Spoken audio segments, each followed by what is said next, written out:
sick. When they go home, they're not sick. Next day they go back to the building, they get sick again. They're coughing, they're scratching. That's what they call the sick building syndrome. This normally is traced to the poor air conditioning system. I hope the air conditioning system here is good. Yeah, it's leaking. Well, that's true. They have what they call the Legionella bacteria. And this is like delegates like this. This happened in Philadelphia, I think in the 70s. They all checked into the same hotel, and many of them got sick. And many, over 10 people, I think, or 70 people died, traced to bad air conditioning system. This is similar to SARS. Probably that's the grandfather of SARS.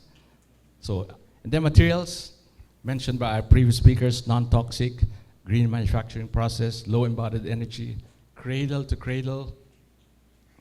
What I mentioned about a waste of a company, a raw material of another. Energy efficiency. This is a building in Malaysia that won in ASEAN. I'd like to move on to energy efficiency, just mention it.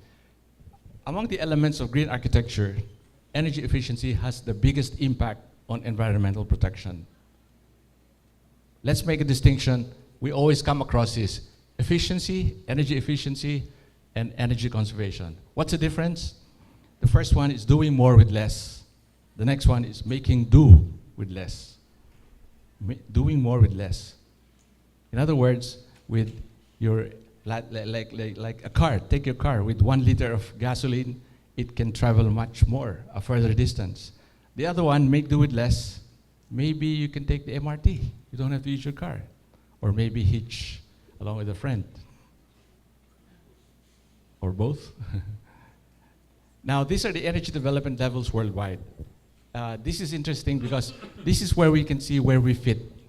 How do we fit in? There's the low energy, the zero energy, and the energy plus. The low energy is where I think our country is in now. Government and private sectors are doing everything to promote energy efficiency and conservation. Low energy. This is a very efficient building in Singapore. I always like to point it out because this building is very green in many aspects. It's important because it's a building where you can see. You can actually see how it works. You know, with all the high-tech devices we have, especially the Singaporeans, no, you would think they will not need a library, and yet they put up this very expensive structure to to encourage the citizens to read. And it's a very well-designed building because of the sunshades and the way it functions and the way it uses daylight to bring in. Remember a library? You really surprising. You have a lot of people going there borrowing books. Now, interesting feature of the library, you borrow it from here. Let's say you borrow it from Makati and you live in Quezon City. You don't have to drive back to Makati. Like a teller machine, ATM machine rather, you drop the book in some device and they'll take care of bringing it back. So it's really to encourage more people to read. When they first designed this building, 2007, their target was to come up with a 178 kilowatt hour per square meter per year. When they normalized it, a year after, they came up in 2006, 102, which is much, much lower still than the standard adopted by the ASEAN for buildings for a library. Then the next level is zero energy. These are buildings that generate the amount of energy they need. One of the best examples in the region is this. You might have seen this already. This is the zero energy building in Singapore, built by the BCA, Building Construction Authority in Singapore. It's an existing building. They put a lot of solar panels on top. These are solar chimneys, and then a lot of sunshades here with a lot of plants. And it's actually connected with the grid. But sometimes it consumes more, so the meter goes that way. Sometimes it consumes less, so it turns the other way. So in other words, it pumps back to the city any excess. That's the second level. The third level is energy plus. These are buildings to generate more energy than they need. This is interesting. I wish we could have buildings like this. This is one residence in Freiburg, in Germany. They call it the heliotrope from the Greek words for sun and turn. It's a cylindrical building with a solar panel on top, like a billboard. And you can see it turns on an axle in the middle. So it's always facing the sun. And you have a lot of these tubes around to keep the place warm. It's the house of the residence of the architect, rather. And when we talk about sustainable city, you're talking about climate proofing. I cannot avoid showing you just this slide. As we know, the Dutch are experts in water management. This is an amphibious home that can rise to the water level by as much as 18 feet.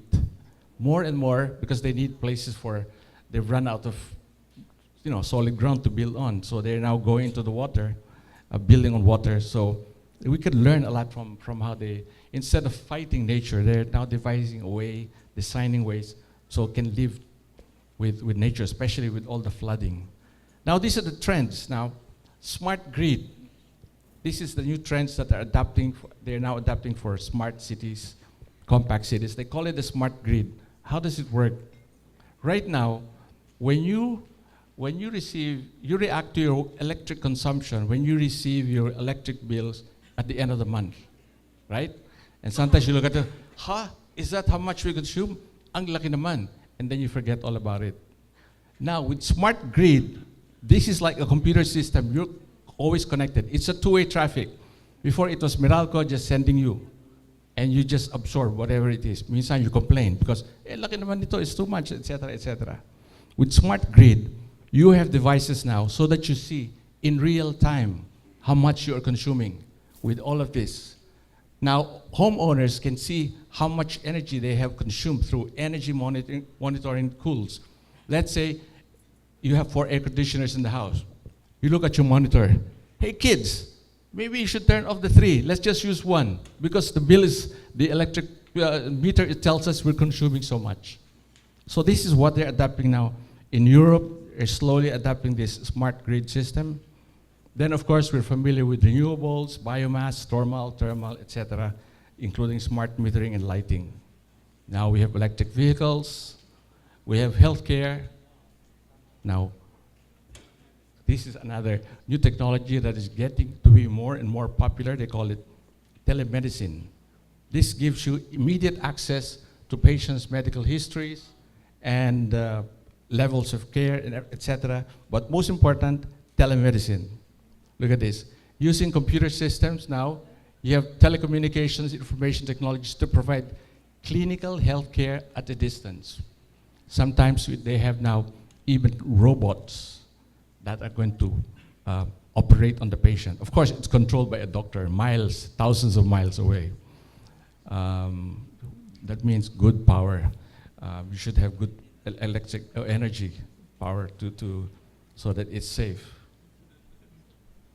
Then more and more companies are adapting core corporate objectives so that you have new generation to promote sustainability.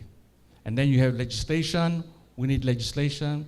And then greenhouse strategy incentives. Finally, split incentive. This is a problem that most condominiums, most buildings are concerned with. This means higher rent for energy efficient buildings where tenants pay less energy bills.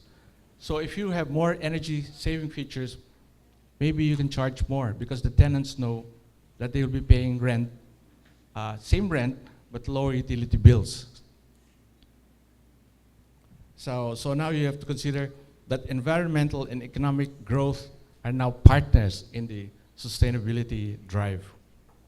And sustainable cities, I'm coming to the end, must have a green building rating system to establish benchmarks, I still have time, or standards as objective criteria for evaluating buildings. In other words, these days, you know that many are claiming to be green.